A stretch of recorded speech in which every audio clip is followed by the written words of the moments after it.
নমস্কার, আমি সঞ্চিতা। আমার নতুন একটি ভিডিওতে আবারও সবাইকে স্বাগত জানাই। এই ভিডিওটা রেডি করেছিলাম শ্রাবণ মাসের সংক্রান্তির দিনকে। যেই দিন ছিল আমার শ্বশুরবাড়িতে রান্না পুজো, কিন্তু যেহেতু আমরা শ্বশুরবাড়িতে থাকি না, কিছুটা দূরত্বে থাকি, তাই সব সময় সব রকম অনুষ্ঠানে আমাদের যাওয়া হয়ে ওঠে না।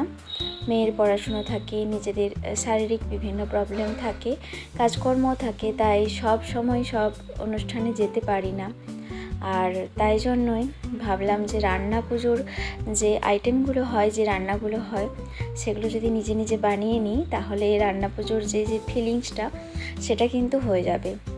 তবে এখানে আমি কোনো রকম পুজো করিনি, কিংবা ঠাকুরকে খাবার দিইনি, কিংবা কোনো রকম নিয়ম করিনি, যেহেতু শাশুড়ি মা বাড়িতে করবেন তাই জন্য। তবে যা রান্নাবান্না টুকটাক হয় সেই রকম অনুযায়ী রান্নাবান্নাগুলো করেছিলাম। আর একটা কলাপাতা কেটে এনেছিলাম, থালার মধ্যে কলাপাতা দিয়ে ভাতটা দিয়েছিলাম, সাজিয়েছিলাম, মানে ভাতটা খাচ্ছিলাম সেদিনকে। মানে রান্না পুজোর দিন অ্যাকচুয়ালি কলাপাতাই বেশি খাওয়া হয় গ্রামের দিকে।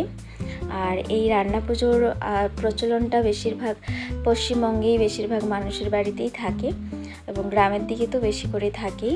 আর এই দিন রান্না পুজো থাকে, সেই দিন সারাদিন রান্নাবান্না হয়, আর তার পরের দিন বাসি ভাত খাওয়া হয়, মানে পান্তা ভাত। আর ঠাকুরকেও ভোগ মানে ভাত দেওয়া হয়, এবং যেটা উনুনে পুজো হলে তবেই সেই পান্তা ভাতটা খাওয়া যায়। তো রান্না পুজোর নিয়ম এটাই। আর পান্তা ভাতটা খেতে না অসম্ভব ভালো লাগে। যারা কখনো পান্তা ভাত খায়নি তাদেরও মানে এই রান্না পুজোর পান্তা ভাত আশা করি যে একবার খাবে তার বারবার খেতে ইচ্ছে করবে। তো রান্না পুজোর জন্য আমি বানিয়ে নিয়েছিলাম আলু ভাজা, পটল ভাজা, চিচিঙ্গা, কুঁদরি, ঢ্যাঁড়স, সব রকমের ভাজা। মোটামুটি 5 রকমের ভাজা করতেই হয়। তো এখানে আমি কোনো নিয়ম করিনি, প্রথমেই বলছি, তবুও করেছিলাম, যেহেতু রান্না পুজোর মতন একটু খেতে ইচ্ছে করেছিল আমাদের সকলেরই, তাই। আর এখানে সজনে শাক ভাজা, যেটা করতেই হয় রান্না পুজোর দিনকে, এটা নিয়ম আছে। আর ঝিঙে পোস্ত, তিল পোস্ত, 5 মিশালি তরকারি, মানে যে কোনো সবজির তরকারি করতে হয়, অপশনাল, যেটা শুক্তোও হতে পারে, কিংবা অন্য কোনো সবজিও হতে পারে, যে কোনো কিছু করতে পারো। আর এর সাথে মাছ তো থাকেই, কারণ মাছটা মেন।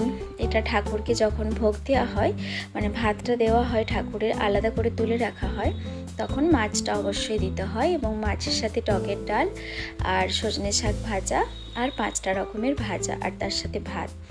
এটা তুলসী পাতা, একটা থালার মধ্যে তুলসী পাতা দিয়ে এই খাবারগুলো সাজিয়ে আগে ঠাকুরকে দেওয়া হয়, তারপর সবাইকে খেতে দেওয়া হয়। আর রাত্রিবেলাও যখন ঢাকা দেওয়া হয় খাবারগুলো, কলা পাতায় করে খাবারগুলো ঢাকা দিয়ে রাখতে হয়।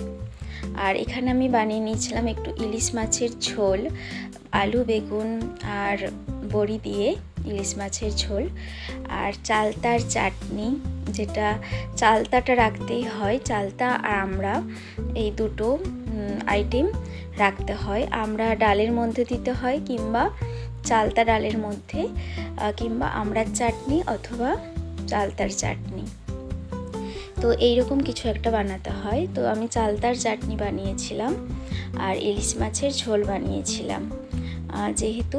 আর পোনা মাছের সর্ষে কিংবা পোস্ত দিয়ে একটা সর্ষে পোস্ত করতে হয়, তো সেটা রাত্রের জন্য বানিয়ে রেখেছিলাম।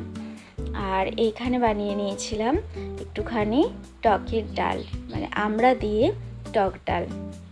এবং এই টক ডালটাতে কোনো রকম ফোড়ন দেওয়া চলে না, শুধুমাত্র সেদ্ধ নুন আর হলুদ দিয়ে। আর এই যে শাক ভাজাটা, এটাও সেদ্ধই করতে হয়, কোনো রকম তেল দিয়ে ভাজতে নেই। তো আজকের ভিডিওটা এই পর্যন্তই। কেমন লাগলো অবশ্যই জানিও, আর কাদের কাদের বাড়িতে রান্না পুজো হয় অবশ্যই কমেন্ট করে জানিও।